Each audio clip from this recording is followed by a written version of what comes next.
15절부터 봉독하겠습니다. 이세벨이 나봇이 돌에 맞아 죽었다 함을 듣고 이세벨이 아합에게 이르되 일어나 그 이스라엘 사람 나봇이 돈으로 바꾸어 주기를 싫어하던 나봇의 포도원을 차지하소서. 나봇이 살아있지 아니하고 죽었나이다. 아합은 나봇이 죽었다 함을 듣고 곧이 일어나 이스라엘 사람 나봇의 포도원을 차지하러 그리로 내려갔다. 여호와의 말씀이 디셉 사람 엘리야에게 임하여 이르시되 너는 일어나 내려가서 사마리아에 있는 이스라엘의 아합 왕을 만나라. 그가 나봇의 포도원을 차지하러 그리로 내려간다니. 너는 그에게 말하여 이르기를 여호와의 말씀이 내가 죽이고 또 빼앗았느냐 하셨다 하고 또 그에게 이르기를 여호와의 말씀이 개들이 나봇의 피를 핥은 곳에서 개들이 내 피고 내 몸의 피도 핥으리라 하였다 하라. 아합이 엘리야에게 이르되 내 대적자여 네가 나를 찾았느냐. 대답하여 내가 찾았노라. 내가 내 전신을 팔아 여호와 보시기에 악을 행하였으므로 여호와의 말씀이 내가 재앙을 내게 내려 너를 쓸어버리되 너에게 속한 남자는 이스라엘 가운데 매인자나 노인자를 다 멸할 것이요 또 내 집이 느바스의 아들 여로보암의 집처럼 되게 하고 아히야의 아들 바하사의 집처럼 되게 하리니 이는 내가 나를 노하게 하고 이스라엘이 범죄하려 한 까닭이니라 하셨고 이세벨에게 대하여도 여호와께서 말씀하여 이르시되 개들이 이스라엘 성읍 곁에서 이세벨을 먹을지라. 아합에게 속한 자로서 성읍에서 죽은 자는 개들이 먹고 그래서 죽은 자는 공중의 새가 먹으리라 하시니라 하니. 예로부터 아합과 같이 그 자신을 팔아 여호와 앞에서 악을 행한 자가 없음은 그를 그의 아내 이세벨이 충동하였음이라. 그가 여호와께서 이스라엘 자손 앞에서 쫓아내신 아모리 사람의 모든 행함같이 우상에게 복종하여 심히 가증하게 행하였더라. 아합이 이 모든 말씀을 들을 때 그의 옷을 찢고 굵은 배로 몸을 동이고 금식하고 굵은 배에 누우며 또 풀이 주고 다니더라. 아멘. 아멘. 할렐루야. 인사 나눕니다. 주의 사랑으로 사랑합니다. 네, 성도님 덕분에 살맛이 납니다. 아멘.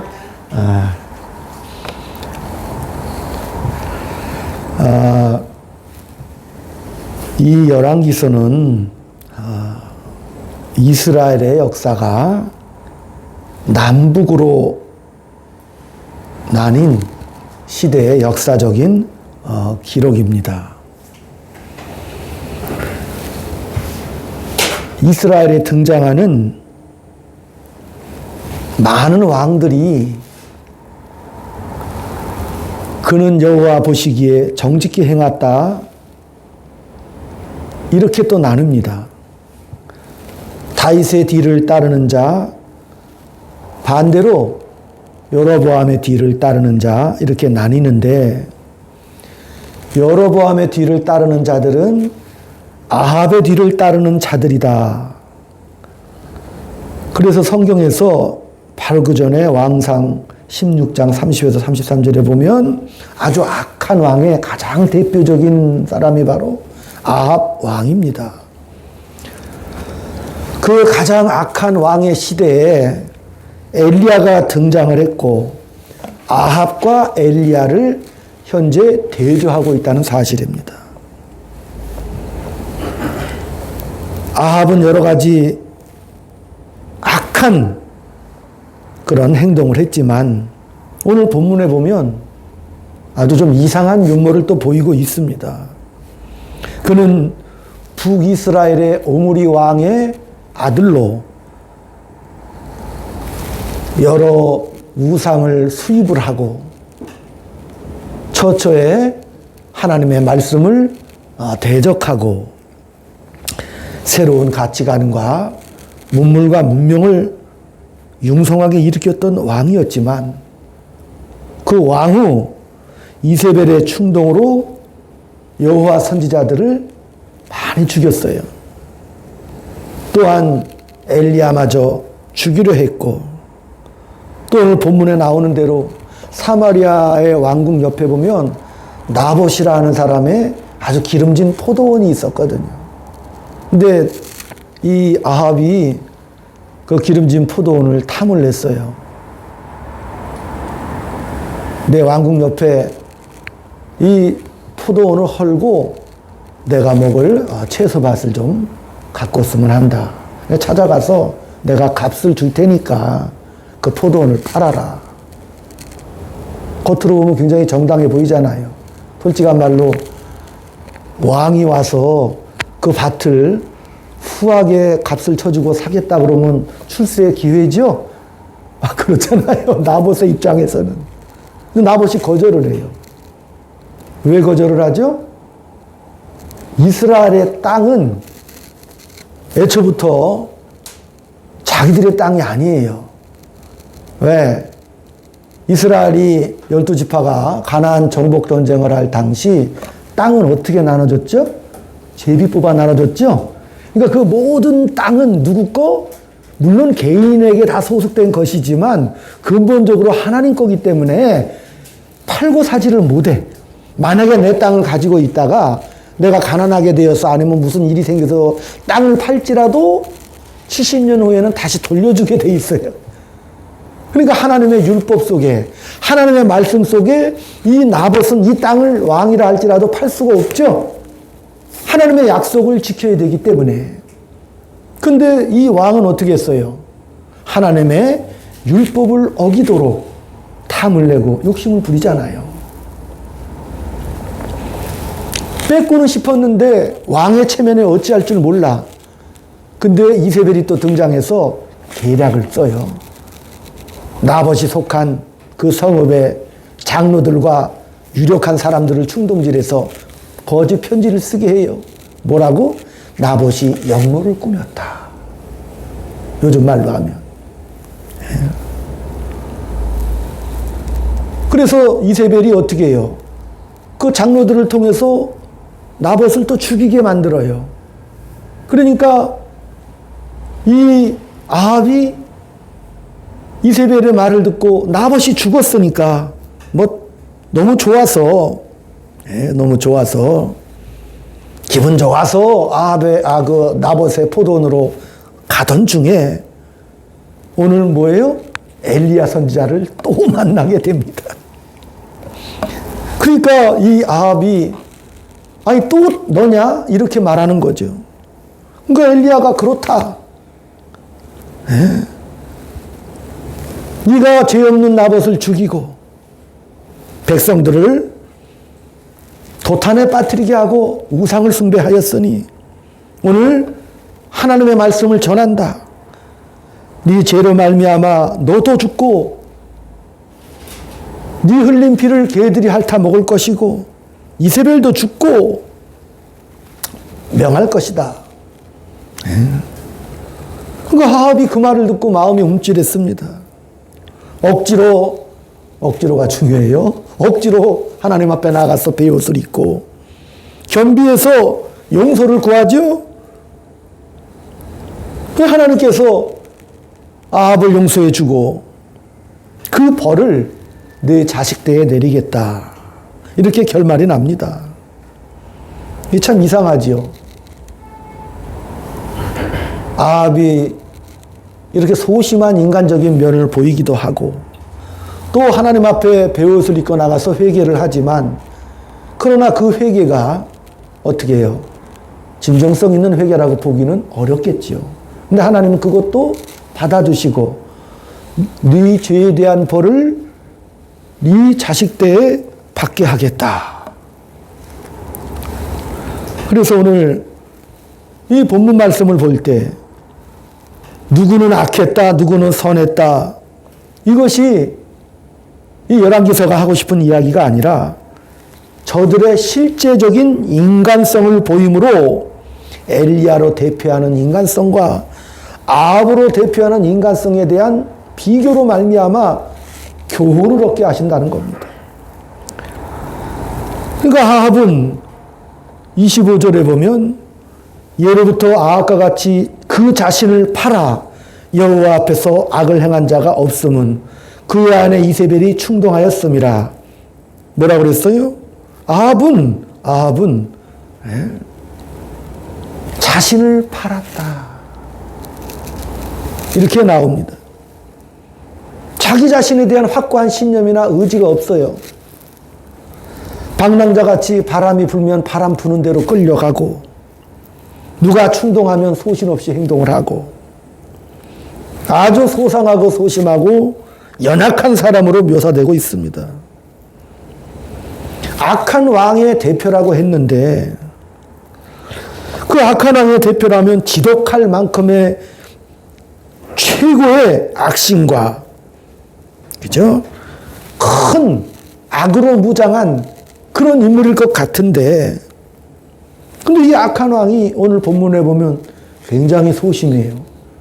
나봇의 포도원을 갖고 싶어서 이불 속에서 막 이세벨에게 나 그 포도원을 갖고 싶다고 막 이불 싸매고 드러나서 고민하는 것도 나오거든요. 본문에는. 그러니까 어쩔 줄 모르는 내성적인 사람이었다는 것이 우리에게는 큰 도전이 됩니다. 우리도 인생을 살면서 믿는 자나 믿지 않는 자나 대부분 소심하게 살아가고, 또 우리가 자기 하고 싶은 것도 제대로 다 표현하지 못하고 살아갑니다. 이 아합같이 그가 큰 마음의 악심을 품고 여러 사람을 죽이는 무정하고 비정한 그런 악한 사람이 아니라고 지금 여기서 나오기 때문에 마음이 더 섬뜩하죠. 인류 최고의 순수 악은 누구죠? 자타가 공인하는 히틀러죠? 그냥 악이에요, 그냥. 이런 악한 왕 아합이 최고의 악한 왕이었다는 것은 무슨 뜻인가? 오늘 아합은 자기를 팔아먹었다 이겁니다. 자기를 팔아먹었다. 이 말은 모든 일이 자기 본심이 아니었다. 그러니까 우리가 이 말씀을 볼 때 의심이 많이 듭니다. 아니, 자기 본심이 아니어서, 어쩔 수 없어서, 마음이 약해서, 지금 그런 뜻이잖아요. 본심이 아니었다는 것은. 그런데 성경은 왜 그를 지독한 나쁜 자로 못을 박았는가? 성경에서 악하다, 잘못했다 이런 성경적 정의는 폭력적이라든지 또 그의 마음의 악심이나 의지적으로 악하다 이런 것으로 표현되지 않고 팔아먹었다 이렇게 표현하고 나옵니다.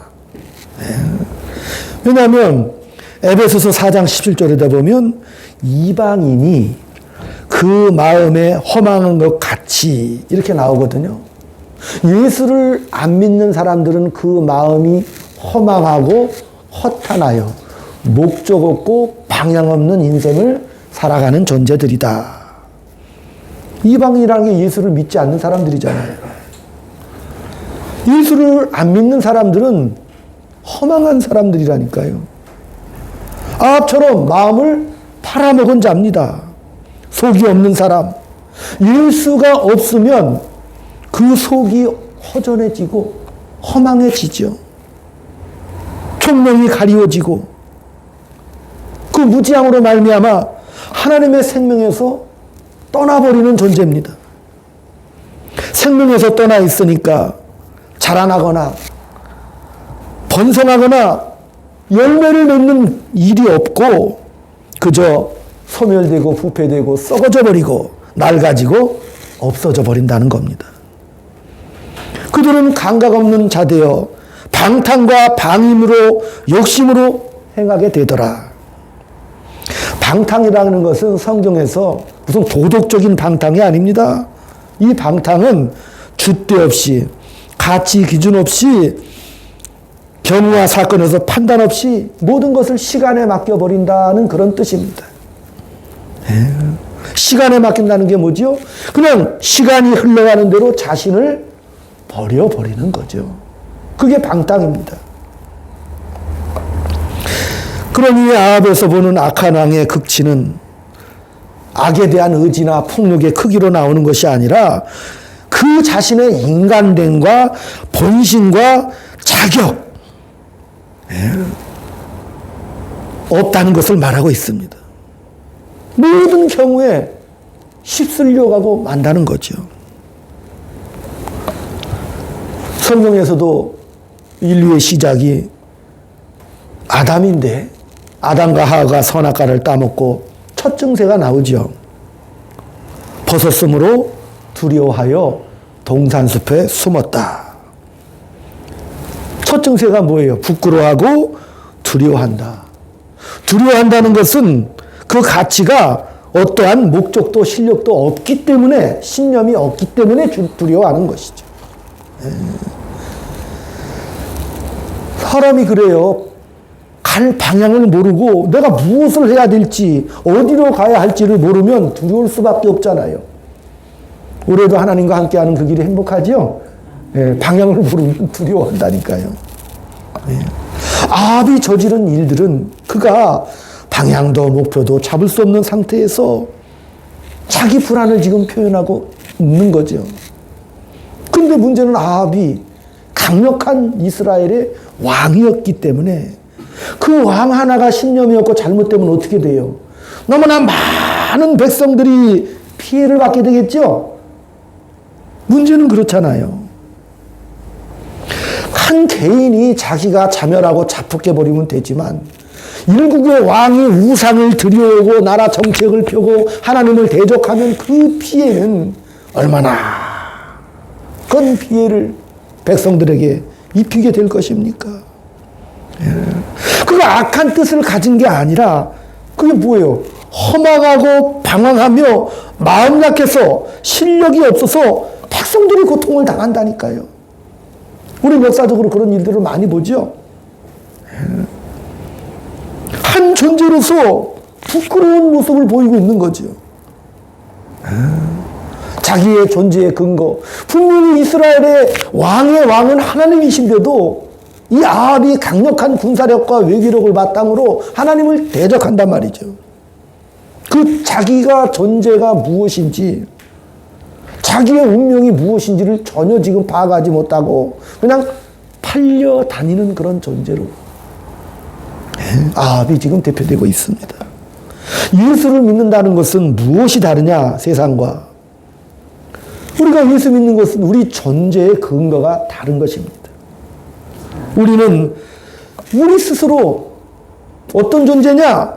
하나님의 사랑의 대상이라는 거예요. 하나님이 우리의 근거입니다. 우리는 하나님의 사랑을 받은 자고, 하나님의 사랑을 받는 자, 우리는 그렇게 믿어요. 하나님이 나를 위해서 못하실 것이 없으신 분이시다. 아멘? 저는 그렇게 믿습니다. 이게 우리 삶의 큰 힘이고 자랑입니다. 우리를 어디로 데려가실 것인가? 하나님의 영광의 찬송이 되게 하시려고 우리를 데려가실 것이다. 그게 얼마나 큰 명예고 자랑입니까? 만약에 이런 것들이 없다면 인간은 뭐예요? 허망하고 허전하여 썩어질 수밖에 없는 거죠. 성경에서 당연히 착한 자, 악한 자, 착한 일과 나쁜 일, 그런 것을 기록한 책이 성경이라고 하지만, 그러나 그것이 아니죠. 성경에는 뭐라고 그랬어요? 하나님을 아는 것과 모르는 것으로 나누고 있어요. 하나님의 뜻대로 사느냐, 하나님의 뜻에서 벗어나느냐. 이것은 도덕적으로 사는 것보다 더 크죠. 쉽게 말하면 우리가 예수 믿고 천국 가자. 처음 믿을 때 우리가 그런 생각을 하잖아요. 하나 더 설명이 들어가면 예수 믿고 지옥 가지 말자, 그리고 천국 가자 이렇게 말하죠. 근데 더 나아가면 살아생전에 내가 주를 위하여 쓸모있고 유능한 인생이 되자. 거기까지 되게 생각을 하잖아요.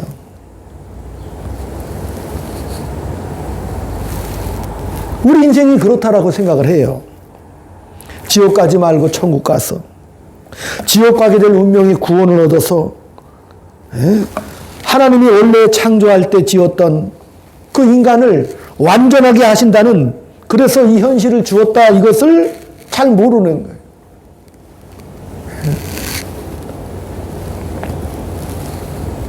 창세기에서 범죄함으로 말미암아 아담이 부끄러워했다. 이 말은 벌을 받아 지옥 가는 게 아니라 자기가 죄인된 현실임에서의 부끄러움입니다. 부끄럽다는 것을 지우면 명예가 되는 게 아니라, 그죠? 거짓말을 지우면 정직하게 되는 게 아니죠. 명예라는 것은 부끄러운 것과 반대되는 말입니다. 명예는 실력과 내용으로 나가야 한다는 뜻입니다. 정직이란 뭐죠? 거짓말에서 돌이켜 정직에 해당하는 책임 있는 더 고급한 길로 나가는 것이 정직이듯이, 기독교라는 것은 우리의 가치, 우리의 존재와 운명이 하나님의 창조 목적에서 빗나가자 하나님이 우리를 찾아오셔서 그 아들로 우리를 다시 믿어서 원래 창조의 목적을 이루게 하시는 것. 그것이 예수님이 그 근거가 되고 내용이 되고 현실이 되어 완성한다는 것이 바로 기독교입니다. 그런 굵은 기본적인 우리가 이해가 있어야 합니다.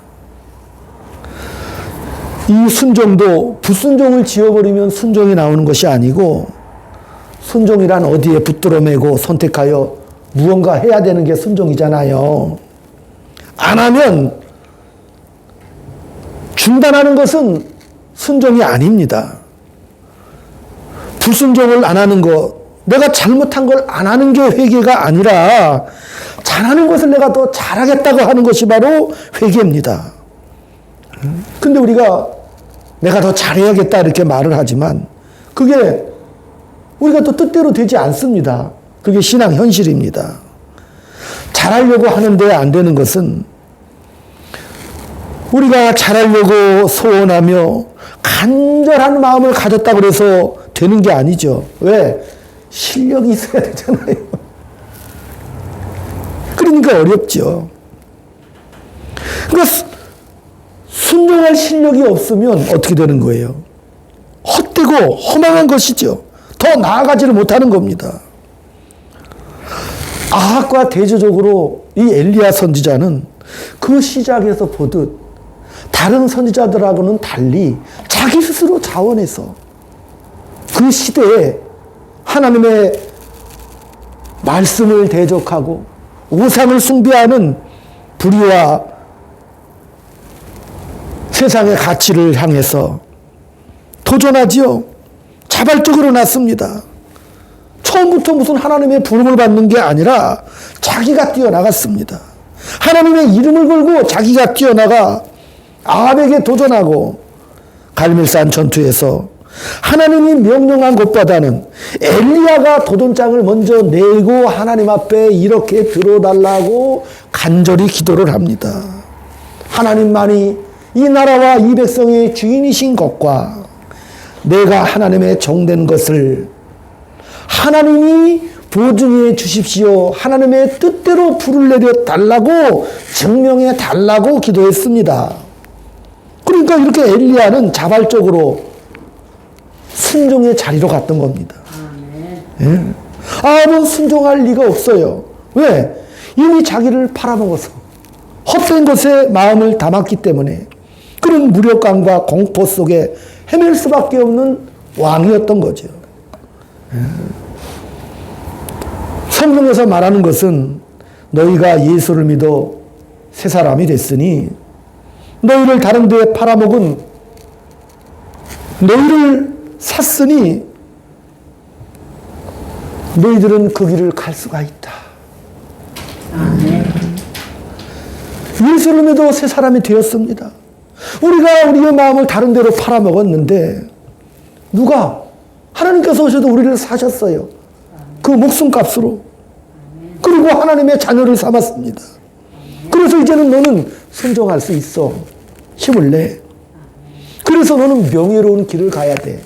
이게 아하과 엘리야의 길 속에서 보여주시는 하나님의 의도지요. 명예로운 길을 가라.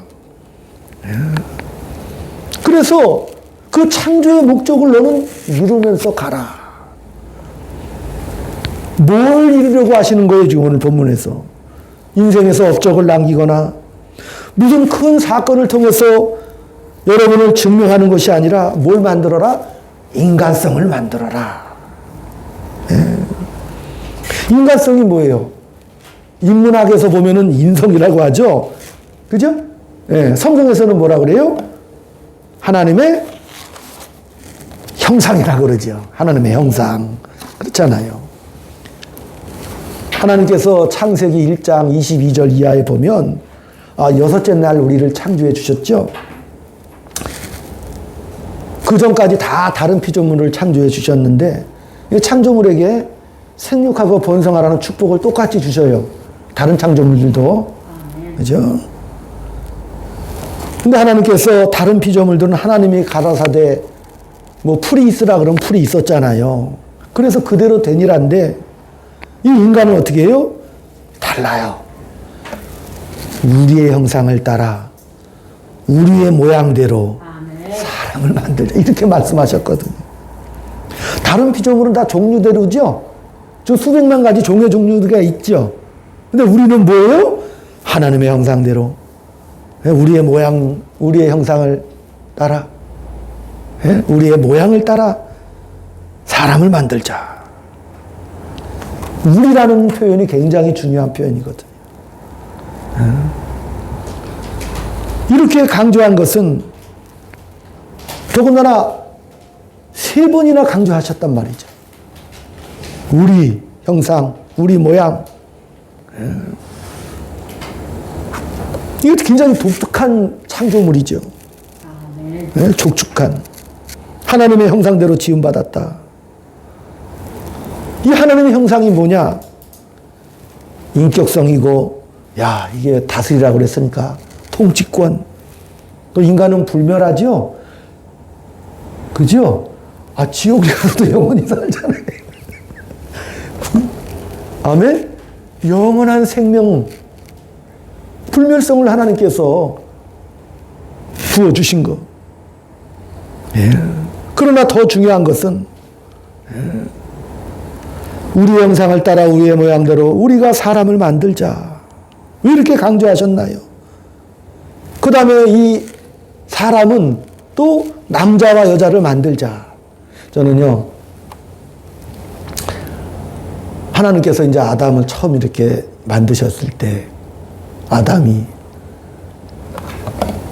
딱 눈을 뜨고 깨어나니까 영이신 하나님이 계시니까 자기 존재가 그와가 아니라 내 아버지가 계시는구나. 처음 피조물이 눈을 뜰 때 아버지가 계시는구나. 처음에 반응이 뭘 것 같아요? 너무 기쁘겠죠? 그렇잖아요. 아버지를 내가 태어났는데 누가 있어? 아버지가 계시는 거야. 그 동산을 거닐며.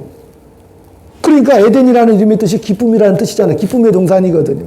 그러니까 아담이 너무 기뻤어요. 근데 하나님께서 또 누구를 만들어 주셔요? 하와를 만들어 주시죠. 그러니까 아담이 또 하나님에 대해서는 기쁨의 마음을 가지고 있었을 테고, 그러다 보니 또 하와를 만들어 주시니까 어땠어요? 너무 감사하겠죠? 그러니까 기쁨과 감사가 우리의 가는 길입니다. 첫 반응이라니까요. 기쁨과 감사가. 하나님은요, 우리라는 단어를 쓰셨어요. 하나님은 삼위일체 하나님이시라고 하시잖아요. 삼위는 하나이시죠.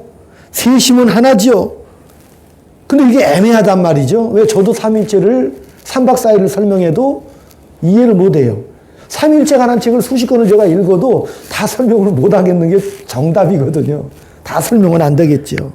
그러나 중요한 것은 삼위일체의 신비라는 것은 독립된 세 존재인 것은 분명합니다. 각기 다른 분이시지만은 능력이나 신성이나 영광이나 위엄은 동등하시다. 여기까지는 정답이죠. 세 분이 신적인 영광, 동등된 위치, 차별이 없다. 우열이 없다. 똑같다. 존재와 속성과 관계 속에 계신다. 긴밀하고도 밀착되어 있어서 구별하기가 어렵다. 근데 문제는 사람을 이 형상대로 만드셨다는 겁니다. 놀라운 일이죠. 그러니까 요한복음 17장 11절에도 보면은 예수님이 아버지 앞에 간절한 기도를 드려요. 우리와 같이 저희도 하나가 되게 하소서 이렇게 말씀하시는 거예요. 예수님이 삼위일체 하나님 앞에 우리와 같이 저희도 하나가 되게 하소서. 21절에도 내가 아버지 안에 아버지가 내 안에 있는 것 같이 저희들도 하나 되게 하소서. 내가 아버지 안에 아버지가 내 안에 있는 그 긴밀한 관계성 속에 있는 것 같이 우리도 그 삼위 하나님의 신비롭고도 황홀한 그 긴밀한 관계성 속으로 우리를 끌고 들어가십니다. 아멘. 그게 하나님의 형상대로 지음받은 존재지요. 예. 저희도 우리와 같이 하나가 되게 하소서. 그러면 삼위 하나님의 영광 속에 우리를 붙여주신다는 거죠. 우리를 예수님만 보고 우리를 데려가신다는 뜻이죠. 예수님 우리의 대표잖아. 그러니까 우리는 딴 데 쓰면 안 돼요. 예수님 뒤에 딱 서 있으면 돼요. 그러면 하나님이 누구를 보셔요? 예수를 보시죠. 그러니까 예수님이 꽉 우리를 움켜 안아주셔요. 머리카락 한 올이라도 우리를 다 아시고 예수님이 우리를 붙잡아 주시죠. 그리고 예수님이 대제사장에 기도드리는 거예요. 아버지, 내가 아버지랑 이렇게 삼위로 하나인 것 같이 저들도 다 하나가 되게 하옵소서. 아멘. 아멘. 놀라운 일이죠. 그게 바로 연합이죠. 연합. 그러니까 우리가 예수님과 하나가 된 연합을 이루어야겠죠. 이 긴밀한 연합. 근데 이 긴밀한 연합의 구성이 뭐냐? 요한복음 15장 9절에도 보면 아버지께서 나를 사랑하신 것 같이 이렇게 나오시죠. 그래서 내가 너희들에게 새 계명을 주노라. 아버지께서 나를 사랑한 것 같이 나도 너희를 사랑하노라. 즉 뭐예요? 이 긴밀한 연합의 구성체, 연결체가 뭐예요? 사랑입니다. 사랑이죠. 하나님의 형상이라는 것은 사람의 특권인데 하나님의 형상을 따라 사람에게 준 가장 큰 축복이 뭐예요? 사랑입니다. 그래서 우리가 그 예수님의 기도에서 보면 우리가 하나인 것 같이 저희도 하나게 되게 하소서. 삼위일체의 연합의 그 영광과 기쁨과 자랑이 회복되게 하옵소서. 이렇게 말씀하시는 거예요. 다시 말하면 창조 때 저들에게 준 특권과 자랑을 아버지 회복시켜 주옵소서. 이런 기도였다는 거죠. 그 생각만 해도 저는 가슴이 떨려요. 그러니까 하나님의 형상을 따라 우리를 지었다는 이 자체가 얼마나 대단한 특권이고 자랑이라는 것을 알 수가 있습니다. 내가 인간이 되었다. 구원을 받았다. 이것은 상상 못할 전율입니다. 에베소 1장 23절에도 교회는 그의 몸이니 충만케 하시는 충만으로 거룩하게 하라. 교회가 저와 여러분이죠. 그러니까 우리는 하나님의 충만의 결과입니다. 우리가 신앙을 지키고 옳고 그름을 구별하는 그런 판단하면서 살아가는 존재가 아니라 하나님의 충만으로 채워져야 될 거룩한 존재입니다. 그게 신앙생활이죠. 하나님께서 자기 형상대로 우리를 지었기 때문에 결국은 뭐가 돼요? 우리가 자녀가 되었다는 뜻입니다. 자녀라는 게 뭐예요? 혈육관계잖아요.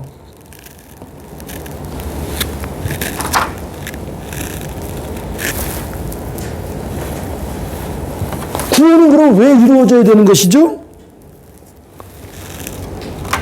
하나님께서 자녀로 지었기 때문에 당연히 구원하셔야 되죠? 그렇잖아요. 하나님이 우리를 예? 자기 형상대로 지었다는 그 뜻은 결국 혈육 같은 관계가 되었다. 사랑의 관계로 우리를 초대했다.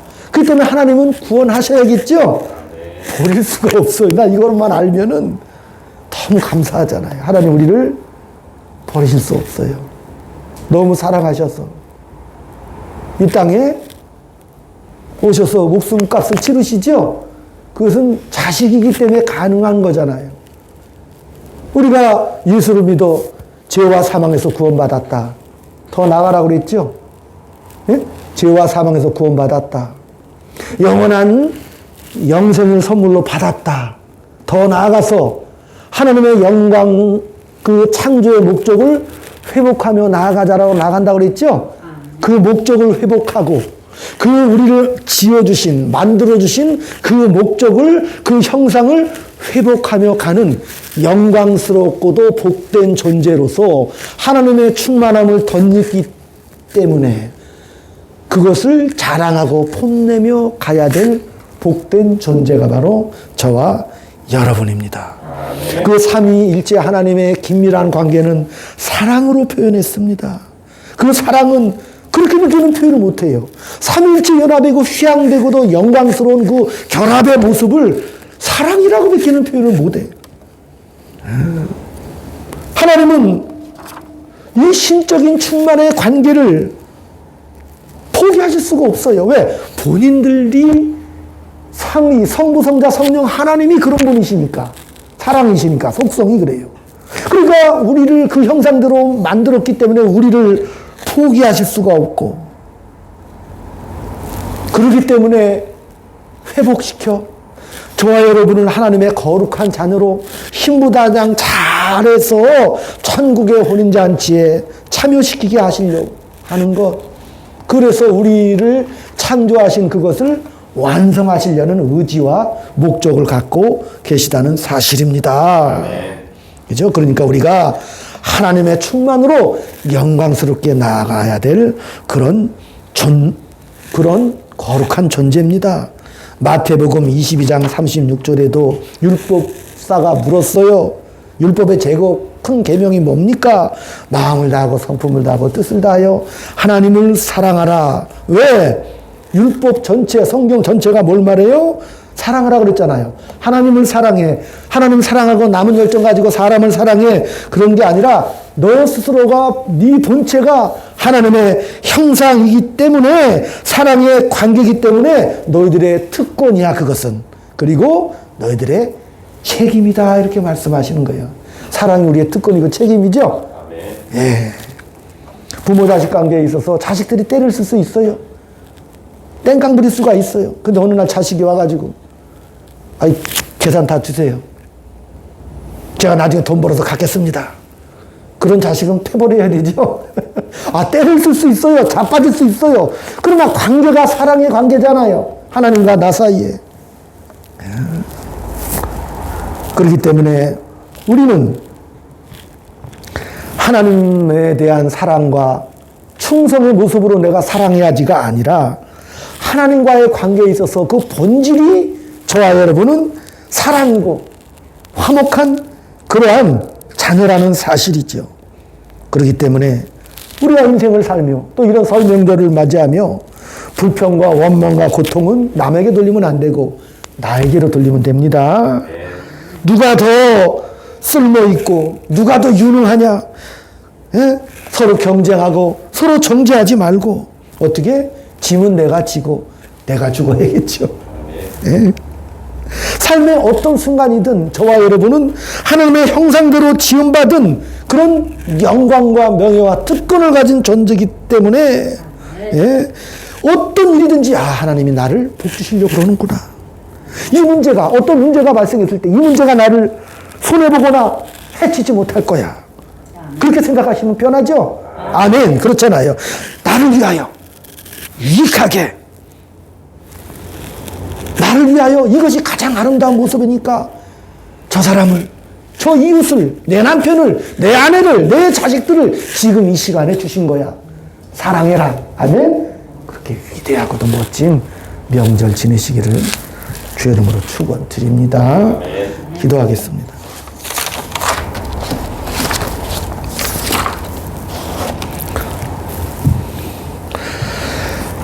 하나님의 은혜에 진심으로 감사를 드립니다. 우리 각각을 사랑하는 자녀로 불러주심을 믿습니다.